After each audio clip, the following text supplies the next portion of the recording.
네, 오늘 말씀 함께 보겠습니다. 우리 신명기 28장 말씀, 구약성경 308쪽입니다. 신명기 28장 58절부터 68절까지 말씀입니다. 구약성경 308쪽에 있습니다. 네, 우리 다 찾으셨으면 한 목소리로 우리 58절부터 끝절까지 함께 읽겠습니다. 내가 만일 이 책에 기록한 이 율법의 모든 말씀을 지켜 행하지 아니하고 내 하나님 여호와라 하는 영화롭고 두려운 이름을 경외하지 아니하면 여호와께서 내 재앙과 내 자손의 재앙을 극렬하게 하시리니 그 재앙이 크고 오래고 그 질병이 중하고 오래일 것이라. 여호와께서 내가 두려워하던 애굽의 모든 질병을 내게로 가져다가 내 몸에 들어붙게 하실 것이며 또 이 율법책에 기록하지 아니한 모든 질병과 모든 재앙을 내가 멸망하기까지 여호와께서 내게 내리실 것이니 너희가 하늘의 별같이 많을지라도 내 하나님 여호와의 말씀을 청종하지 아니하므로 남는 자가 얼마 되지 못할 것이라. 여호와께서 너희에게 선을 행하시고 너희를 번성하게 하시기를 기뻐하시던 것 같이 이제는 여호와께서 너희를 망하게 하시며 멸하시기를 기뻐하시리니 너희가 들어가 차지할 땅에서 뽑힐 것이요 여호와께서 너를 땅 이 끝에서 저 끝까지 만민 중에 흩으시리니 내가 그곳에서 너와 내 조상들이 알지 못하던 목석 우상을 섬길 것이라. 그 여러 민족 중에서 내가 평안함을 얻지 못하며 내 발바닥이 쉴 곳도 얻지 못하고 여호와께서 거기에서 내 마음을 떨게 하고 눈을 쇠하게 하고 정신을 산란하게 하시리니 내 생명이 위험에 처하고 주야로 두려워하며 내 생명을 확신할 수 없을 것이라. 내 마음의 두려움과 눈이 보는 것으로 말미암아 아침에는 이르기를 아하 저녁이 되었으면 좋겠다 할 것이요 저녁에는 이르기를 아하 아침이 되었으면 좋겠다 하리라. 여호와께서 너를 배에 싣고 전에 내게 말씀하여 이르시기를 내가 다시는 그 길을 보지 아니하리라 하시던 그 길로 너를 애굽으로 끌어가실 것이라. 거기서 너희가 너희 몸을 적군에게 남녀 종으로 팔려 하나 너희를 살 자가 없으리라. 아멘. 네, 오늘 신명기 28장 말씀입니다. 네, 한동안 얘기 안 했었는데 혹시 말씀 묵상 계속 잘 하고 계신가요? 네. 또 느슨해진 우리의 말씀 묵상에 다시 시동을 걸어주시길 부탁드리고, 신명기 말씀이 또 마가복음 신약을 또 묵상하시다가 또 이제 4월달에는 신명기로 왔는데, 뭔가 은혜로운 하나님의 이 예수님의 모습을 보다가 이 신명기에 순종하면 축복, 불순종하면 저주라는 이 맥락 속에서 이 말씀이 되게 이제 부담스럽게 다가올 수도 있을 것 같습니다. 오늘은 이제 우리가 유명하게 신명기 중에서도 잘 알고 있는 이제 순종과 이제 이 불순종에 대한 축복과 저주에 대한 본문이 28장에 있는데 양을 보시면 알겠지만 아마 저주에 대한 본문이 훨씬 더 많습니다. 그리고 오늘은 그 저주의 마지막 단락인데요. 한마디로 얘기하면 애굽에게 내렸던 모든 질병을 불순종하면 애굽에게 내렸던 모든 질병을 너희들에게 내릴 것이고 그리고 너희가 그렇게 싫어하던 애굽으로 다시금 이전과 같이 종살이를 하게 될 텐데 이전에는 종살이를 했지만 이제는 종으로 애굽으로 다시 가더라도 너희들을 사는 사람이 없을 것이다. 그러니까 완전히 이전보다 훨씬 더 못한 상태로 하나님께서 만들어 버리시겠다는 아주 강력한 경고의 메시지가 담겨 있는 본문입니다. 그래서 오늘 본문에 보면 질병을 허락하시고 그리고 그렇게 많았던 사람들이 많은 민족을 이루었던 허다한 민족들이 이제 남은 자가 별로 없게 될 것이고 하나님이 주신 땅에서 모두가 다 뿔뿔이 흩어져서 그곳에서 이제 그 우상 숭배를 평생 동안 하게 될 것이고 그 안에서 만족과 기쁨을 쉼을 얻지 못하고 늘 괴로운 상태로 오랫동안 지내게 될 것을 이야기하면서 그 질병이나 그 재앙이 아주 크고 그리고 아주 중하고 아주 오래될 것이라는 사실을 말씀하십니다. 이스라엘 백성들이 이 신명기 28장의 말씀을 들을 때 어떤 반응과 어떤 생각과 어떤 마음이 들까요? 우리 성도님은 이 본문을 읽으시면서 어떤 질문과 마음이 생기시나요? 하나님께서 왜 이렇게까지 하셔야 될까? 아니 그래 좀 못할 수도 있고 또 불순종할 수도 있고 또 율법을 못 지킬 수도 있는 것이지 하나님께서 어떻게 이렇게까지 자기의 사랑하시는 백성을 택한 백성을 애굽보다 못한 상태로 또 이전보다 훨씬 더 못한 상태로 하나님께서 이렇게만 하셔야 될까라는 생각을 할 수 있습니다. 여러 가지 우리가 생각을 할 수 있지만 가장 첫 번째로 우리가 이 본문을 대하면서 생각해야 되는 것은 하나님이 우리에게 보여주시는 태도가 어떠했는가라는 것이죠.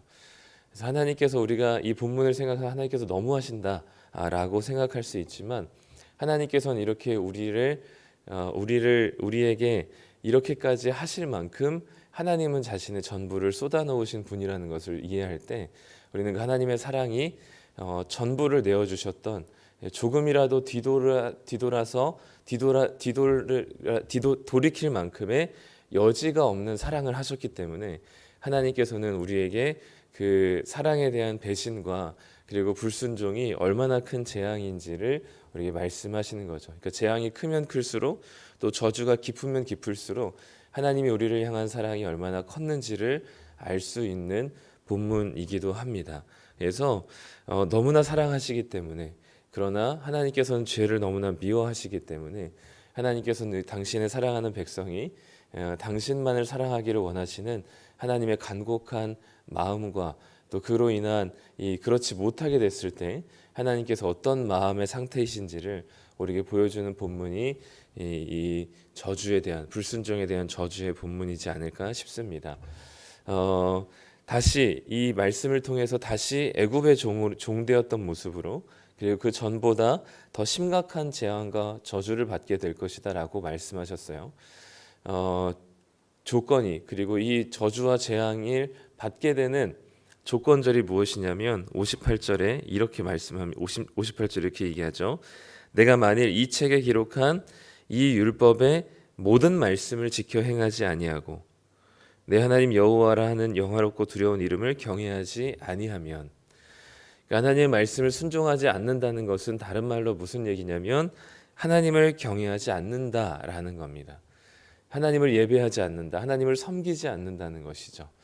그러니까 하나님의 말씀을 순종하지 않는 것, 그냥 단순히 몇 마디 이야기를 듣지 않는 것이 아니라 하나님이 나의 주님이신다는 사실을 인정하지 않는 것이고 또 다른 어떤 주인을 섬긴다는 겁니다. 하나님을 경외하지 않으면 반드시 인간은 예배하는 존재이기 때문에 하나님을 섬기지 않고 하나님을 예배하지 않는다면 다른 무언가를 예배하게 되어 있습니다. 하나님을 예배하지 않는다면 돈을 예배하든가, 하나님을 예배하지 않으면 어떤 사람을 예배하든가, 하나님을 예배하지 않으면 자녀를 예배하든가, 하나님을 예배하지 않으면 명예를 예배하든가, 우리는 그 어떤 것을 예배하게 되어 있습니다. 그래서 우리는 태어날 때부터 창조될 때부터 어떤 누군가의 대상을 예배하는 자들이기 때문에 하나님을 예배하지 않는 사람들은 또 다른 것을 예배하는 사람들이죠. 그래서 나는 나를 믿는다, 내 주먹을 믿는다라고 하는 사람조차도 자기 자신을 예배하는 자들입니다. 그렇기 때문에 이 세상에 하나님을 믿든 믿지 않든 모두가 다 예배하는 대상이 존재하는 거죠. 그렇기 때문에 하나님 말씀에 순종하지 않는다는 것은 하나님을 예배하지 않는 것이고 내가 어딘가에 더 순종하고 더 중요하게 생각하고 더 섬기는 것이 분명히 있다는 이야기입니다. 그러면 한번 우리에게 적용해 보면요, 우리가 예수님으로 인해서 구원받았잖아요. 예수님의 그 은혜로 인해서 하나님의 은혜로 구원을 받았는데 우리가 하나님께서 오늘 분명히 말씀하셨던 것처럼 모든 말씀, 모든 율법에 순종하지 않는다면, 한 50% 정도 순종하지 않는다면이 아니고 한 3분의 1 정도는 지키고 3분의 2 정도는 지키지 못한다면이 아니라 모든 율법을 지키지 못한다면 너희가 받은 구원, 너희가 누리고 있는 이 가나안 땅의 모든 축복들이 다 이전보다 훨씬 더 심각한 상태로 되돌아갈 것이다라고 말씀하셨어요. 그럼 우리가 받은 구원은 하나님의 말씀에, 우리가 모든 말씀에 순종하지 않는다면 우리는 다시금 구원받기 이전의 상태로, 그리고 구원받기 이전의 상태보다 훨씬 더 못한 상태로 우리는 다시 되돌아갈 것인가? 좀 더 쉬운 말로 하면 우리의 불순종으로 우리의 구원이 취소될 수 있는가라는 질문을 할 수 있는 거죠. 어떻게 생각하시나요? 우리의 불순종으로 인해서 우리가 불순종이 하나님을 경외하는 것과 맞닿아 있다면, 그러니까 순종하지 않는다는 것은 하나님을 섬기지 않는다는 것이기 때문에 순종하지 않는다면 우리가 구원을 받았을지라도, 하나님의 은혜로 구원을 받았을지라도 하나님 말씀에 순종하지 않는다면 하나님을 경외하지 않는 것이니 우리의 구원은 다시 이전보다 훨씬 더 못한 상태로, 완전 그 저주와 재앙의 상태로 다시금 돌아가게 될까요? 답은 아닙니다. 네, 다행히도 아닙니다. 근데 왜 아닌지를 우리가 생각해야 되고요.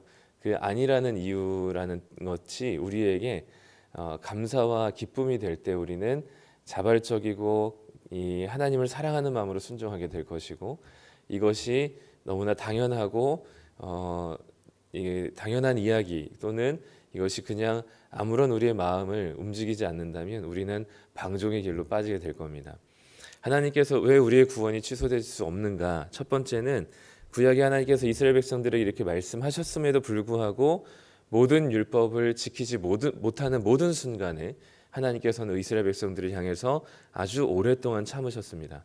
하나님 분명히 모든 율법을 지키지 않았을 때 애굽의 질병과 모든 이전의 상태보다 훨씬 더 심각한 상태로 돌아갈 수 있다라고 말씀하셨음에도 불구하고 이스라엘의 모든 역사 속에서 이스라엘 불순종할 때마다 하나님께서는 이스라엘 백성들을 애굽의 질병을 내리시지 않으셨고 이들을 백성을 흩으셔서 나라를 멸망시키지 않으셨다는 것이죠. 하나님께서는 끊임없이 선지자들을 보내시고 그리고 당신의 왕 또 당신을 따르는 누군가를 보내시며 하나님의 마음과 하나님께서 계속해서 이들을 향해서 돌이키게끔 하시는 회복과 그리고 그 은혜의 기회들을 계속해서 주셨던 하나님의 모습을 우리는 구약 성경을 통해서 볼 수 있기 때문입니다. 만약에 모든 율법을 지키지 않았을 때 내가 이 애굽으로 다 돌이키겠다는 이야기를 결국엔 이스라엘 백성들이 멸망하지만 하나님께서 그 멸망시키기 전까지 하나님께서 이들을 향해서 얼마만큼 마음을 쏟으시고 애쓰시며 하루빨리 돌아오고 하나님께로 다시금 돌이킬 것을 1000년 동안 말씀하셨거든요. 이스라엘 백성이 이스라엘 나라가 하나님께서 이스라엘 백성들을 부르신 그 모세 시대 때가 기원전 1400년대인데 이들이 완전히 멸망한 게 기원전 586년이거든요. 1000년 동안 하나님께서 이스라엘 백성들이 불순종하고 끊임없이 불순종하고 계속해서 불순종하고 하나님과 이 세상을 양다리 걸쳤던 이스라엘 백성들을 바로 멸망시키지 않으셨다는 말이죠. 하나님께서는 끊임없이 자기 백성을 향해서 돌이키시고 회복과 회개의 은혜들을 계속해서 허락하셨다는 것을 볼 때 우리의 구원도 하나님께서 우리의 구원을 하나님의 은혜로 우리가 받았지만 하나님의 말씀에 순종하지 못했을지라도 하나님께서는 우리에게 오래 참으시고 끊임없이 노하기를 더디하시는, 그래서 우리에게 계속해서 회복과 그리고 회개의 은혜를 기회를 허락하시는 분이 하나님이시기 때문에 우리의 구원이 우리의 불순종으로 인하여서 바로 취소되거나 구원이 흔들리지 않는다는 것을 기억하셨으면 좋겠습니다. 두 번째 이유는 무엇이냐면 여기서 얘기하는 것은 모든 율법입니다. 단 한 가지도 빼놓지 않는 거죠. 이 세상에 그리고 구원받은 우리들 중에 지금까지 하나님의 은혜로 구원받은 자들 중에 우리들 중에 단 한 가지도 말씀에 불순종하지 않은 사람이 있을까요? 정말로 믿음이 좋은 사람, 정말로 신앙이 뛰어난 사람이라 할지라도 단 모든 율법에 모두가 다 순종하고 왔을까요? 단 한마디도 하나님 말씀에 순종하지 않은 적이 없었을까요? 우리는 경험적으로 또 우리 스스로도 알지만 하나님의 말씀에 단 한 가지가 아니라 수백 가지 하나님의 말씀에 불순종해 온 사람들입니다. 구원받은 사람이라 할지라도요. 그럼 우리의 구원이 취소될까요? 우리의 인간들 중에 모든 율법을 완벽하게 지킨 사람은 아무도 없습니다. 근데 단 한 사람이 존재해요. 그게 바로 예수님이시죠. 예수님께서 우리가 이뤄야 될 모든 율법의 요구를 완성하신 분이시고 하나님께서 말씀하신 모든 율법을 이 땅에서 온전하게 살아내신 분입니다. 그 율법을 이 땅에서 살아계실 때 하나님께서 말씀하신 것을 단 한 가지라도 마음으로부터 그 율법을 어기시거나 불순종하신 적이 단 한 번도 없는 온전하게 순종하신 예수님이 계십니다. 우리는 그 예수님을 믿음으로 예수님의 의로움이 우리들에게 전해지게 되고 예수님의 의로움을 우리에게 적용하셔서 우리를 의인으로 삼으시고 우리를 하나님 나라의 백성으로 삼으셨기 때문에 우리가 의로우냐 율법을 온전하게 지켰느냐 안 지켰느냐가 아니라 예수님께서 율법을 온전하게 지키셨기 때문에 그 예수님을 믿음으로 그분의 의로우심이 우리에게 적용되었습니다. 그렇기 때문에 우리가 불순종하더라도 우리가 붙잡아야 될 것은 무엇이냐면 온전하게 율법의 요구를 완성하신 예수님인 것이죠. 그렇기 때문에 구원 받았을 때도 우리는 예수님이 우리를 대신해서 십자가에 죽으신 하나님의 은혜로 구원을 받았고 이 구원을 이루어가는 모든 과정들도 우리가 하는 것이 아니라 이미 모든 율법의 요구를 완성하신 예수님을 믿음으로 우리가 하는 것입니다. 그러니까 구원 받을 때도 믿음이지만 구원 받고 그 구원을 이루어가는 과정도 믿음인 것이죠. 그렇기 때문에 우리가 이 구원에 있어서 아무것도 한 것이 없다면 이 끔찍한 재앙과 저주, 모든 율법을 불순종했을 때 받아야만 하는 모든 저주와 재앙이 하나님께서 이렇게까지 하셔야만 했을까라는 아주 끔찍하고 심각한 재앙을 예수님이 아니고는 우리가 오롯이 받아야 된다는 사실을 기억할 때 우리가 구원 받을 때도 주님 때문이지만 구원 받은 이후에 우리의 모든 삶도 예수님의 그 의로우심을 덧입어 사는 사람들이라는 것을 기억한다면 이것이 얼마나 우리에게 감사한 일이고 이것이 얼마나 우리에게 주신 기쁨의 일이라는 사실을 우리가 받아들일 때 하나님을 더 사랑하게 되고 그 하나님의 사랑 앞에 우리가 무너지게 되고 그 사랑 때문에 다시금 하나님의 말씀에 순종하고자 애쓰며 일어설 수 있는 자들이 된다는 것입니다. 이 재앙이 두려워서가 아닙니다. 우리의 지금 누리고 있는 것이 사라지게 될까 봐가 아닙니다. 하나님의 사랑이 너무나 크기 때문입니다. 그것 때문에 우리가 하나님 말씀에 순종하게 되는 것이죠. 우리는 할 수 없지만 우리는 구원받은 이후에도 만약에 하나님께서 우리에게 내가 너희들에게 은혜로 구원을 베풀었으니 이후에 너희들의 구원을 너희들이 완성하고 너희들의 그 구원을 내가 이렇게까지 너희들에게 희생했으니 이후에 너희들의 삶은 너희들의 구원은 너희들에게 달려있다. 너희들이 어떻게 하느냐에 따라서 너희들의 구원이 취소될 수도 있고 유지될 수도 있다고 얘기한다면 우리 중에 그 구원을 유지할 수 있는 사람이 누가 있을까요? 아무도 없습니다. 모든 율법을 우리는 매 순간 범하고 있기 때문에 우리는 그 율법 구원을 은혜로 구원을 주셨지만 그 구원을 우리의 형편에 따라 우리의 순종에 따라서 결정된다면 그 율법이 유지될 수 있는 사람, 그 구원이 유지될 수 있는 사람은 아무도 없어요. 그렇기 때문에 이 구원은 시작부터 끝까지 절대적으로 하나님의 은혜이고 예수님이 행하신 것을 우리가 믿음으로 받아 누리는 것입니다. 그러니 오늘도 우리가 이 구원의 은혜를 생각한다면 우리는 이 재앙이 두렵기 때문에 또는 우리에게 주어진 어떤 물질적인 보상 때문에가 아니라 하나님께서 우리에게 베푸신 사랑이 너무나 크고 귀하기 때문에 주님이 아니었다면 나는 이 재앙과 저주를 100번이고 더 받을 수밖에 없는 존재이고 모든 율법을 항상 어길 수밖에 없는 존재이고 하나님의 사랑을 받아 누릴 수 없는 존재이고 재앙과 저주 가운데 지옥의 가장 심각한 곳에 가장 큰 질병과 가장 오래된 저주를 받을 수밖에 없는 존재인데 주님께서 우리를 대신해서 그것을 다 받으시고 우리를 대신해서 모든 율법의 요구를 완전하게 순종하신 예수님을 믿음으로 그 예수님의 모든 의로우심을 우리에게 적용시켜 주신 하나님의 사랑 때문에 오늘도 우리는 그분의 말씀에 순종하게 되는 것입니다. 결국은 무서워서도 아니고 어떤 대단한 물질적인 이익이 있어서도 아니고 하나님의 이 다함 없는 말할 수 없는 갚을 수 없는 무한하신 사랑 때문에 우리가 하나님의 말씀에 순종하는 방향으로 나아가는 것입니다. 그렇기 때문에 오늘도 넘어지셨다면 우리는 그 가운데서 사단은 우리에게 계속해서 참소하죠. 우리 마음에 수많은 정죄감과 죄책감과 그러고도 네가 구원받은 사람이냐, 너 구원받은 거 아닌 거 아니냐라고 우리에게 늘 참소하지만 그럴수록 우리는 누구에게 나아가야 되냐면 우리의 율법의 요구를 완전히 순종하신 주님께로 나아가야 합니다. 그리고 그 주님을 우리가 믿음으로 하나님께서 베푸신 사랑이 얼마나 큰지를 경험할 때 우리는 다시 넘어진 자리에서 일어나 하나님의 말씀으로 순종할 수 있는 것이죠. 오늘도 우리가 살아갈 수 있는 모든 것이 하나님의 은혜라면 우리는 오늘도 하나님의 말씀대로 순종하기 위해 정말로 몸부림쳐야 합니다.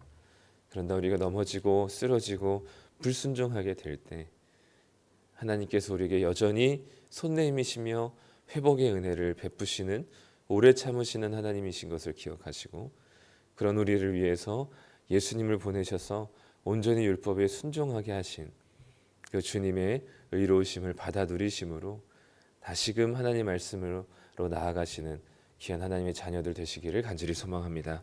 기도하겠습니다. 하나님 아버지 감사합니다. 우리에게 주신 하나님의 구원이 이스라엘 백성들이 출애굽할 때도 하나님의 은혜였지만 그 구원받은 하나님의 가나안의 삶이 또한 하나님의 은혜인 줄 믿습니다. 우리가 주님께서 우리에게 베푸신 구원이 전적으로 하나님의 은혜였음을 고백한다면 그 구원을 이루어가는 모든 과정도 하나님의 은혜임을 기억하게 하여 주옵소서. 날마다 이 주님의 은혜 앞에 나아갈 때 불순종할 수밖에 없었던 우리들이 하나님 말씀에 순종할 수 있는 자 되게 하시고 이 순종에는 어떤 조건이 아니라 하나님이 우리를 열렬하게 사랑하셨음을 우리가 느끼고 경험하여 하나님의 말씀대로 우리가 지체들 이웃을 사랑하는 하나님의 말씀에 순종하는 자들 되게 하여 주시옵소서. 우리는 할 수 없고 우리는 나를 생각하고 내 자신의 모습을 생각할 수밖에 없지만 하나님께서 우리를 향해서 보이신 태도와 사랑 때문에 우리가 다시금 하나님께서 말씀하신 말씀대로 순종할 수 있는 은혜를 더하여 주시옵소서. 오늘도 우리가 살아가는 것이 아니라 하나님이 우리를 살게 하심을 기억하게 하시고 하나님의 은혜 앞에 엎드리는 겸손한 우리들 되게 하여 주옵소서. 감사드리며 예수님의 이름으로 기도드립니다. 아멘.